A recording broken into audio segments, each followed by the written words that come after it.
Sarthak.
Judges over to you. Sarthak, don't worry. ఇలా voice అస్సలు నీ కంట్రోల్ లేకపోతే నువ్వు ఏం చేయగలవు? What can you do? కానీ నీ ప్రాక్టీస్ తెలుస్తోంది, నువ్వు బాగా సాధన చేసావు అనేది తెలుస్తోంది నువ్వు పాడుతూ ఉంటే. One can make out that you practised well, you done your job. కానీ గొంతు ఇన్ఫెక్షన్ అనేది, so that's not your fault. Please take care అంతే.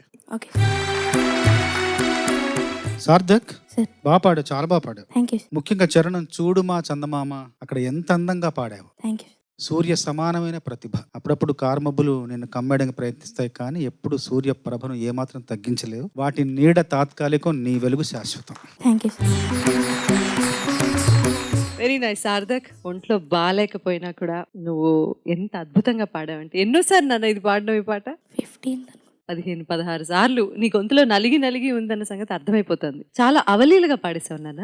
I wish you a speedy recovery. Thank you. ఇవాల్టి సర్ప్రైజ్ ఏంటంటే, ఈవిడ పలకరించిన పంచులేసినట్టే ఉంటుంది. హాయ్, ఎలా ఉన్నారు? చాలా బాగున్నాను, మీరు ఎలా ఉన్నారు? ఫెంటాస్టిక్. స్వరాభిషేకంలో మీరు నాన్నగారు చేసిన అల్లరి, నా తమ్ముడు. మా అత్త కదా మీరు. కరెక్ట్. కిరణ్ గారు ఏమవుతారు మీకు? కిరణ్ గారు నా కజిన్. చంద్రబోస్ గారు? చంద్రబోస్ గారు నాకు అంకుల్ అవుతారు. మా కృష్ణ గారు? అవును, మా తాతయ్య. Young music directors round. మొత్తం పాటలు రాసిచ్చిన తర్వాత ఏ ఒక్క అక్షరం, ఏ ఒక్క పదం మార్చకుండా రాసింది రాసినట్టుగా స్వరపరిచారు. అమ్మాయి ఏమడుగుతుంది? శీతాకాలం మనసు నీ మనసులో చోటడిగింది. మరి శీతాకాలం అయినప్పుడు నీ వాయిస్ లో చిన్న వణుకు ఉండాల్సింది, ఒక చిన్న ట్రెమ్. శీతాకాలం మనసు అలా. కిరణ్ గారు, మీరు ఏకీభవిస్తున్నారా? ఎందుకు అలా అడుగుతున్నావు?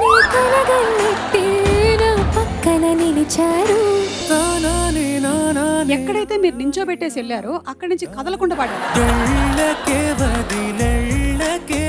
కదలకుండా పాడావు, మనసుల్ని కదిలించేలా పాడావు. అలా వెళ్ళిపో అన్నాను నేను. కాలం అదే సహాయం చేసి మీకు ఒక రూట్ ఏర్పరుస్తుందన్న దానికి ప్రత్యక్ష నిదర్శనం నాకు తెలిసిన వాళ్ళలో మ్యూజిక్ డైరెక్టర్స్ లో శేఖర్ చంద్ర.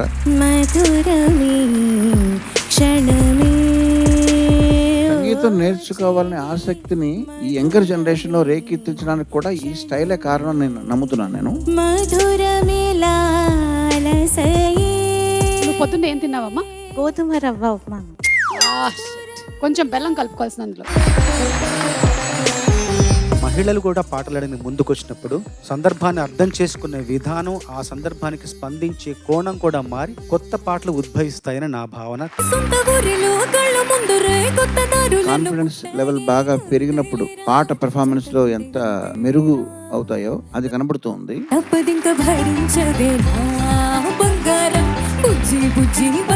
గుణ 369 అన్న టైటిల్ ఎందుకు పెట్టారో తెలుసా? వాళ్ళు ఫస్ట్ అనుకున్నటువంటి బడ్జెట్ ఈ సినిమాకి 3,69,00,000.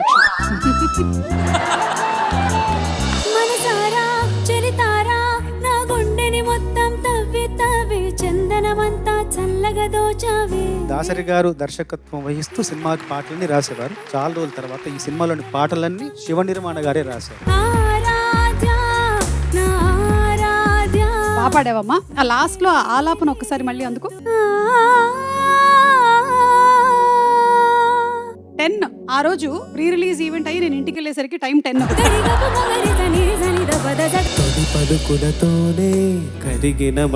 అతనంత మెత్తని హృదయం ఉన్న మనిషి నేను ఇంతవరకు చూడలేదు. లో ఆక్టివ్ లోను హై ఆక్టివ్ లోను కూడా కంపోజ్ చేయడం ఈ కంపోజిషన్ ప్రత్యేకత. నువ్వు హై ఆక్టివ్ లో పాడినప్పుడు కొద్దిగా నీకు అందలేదు అది.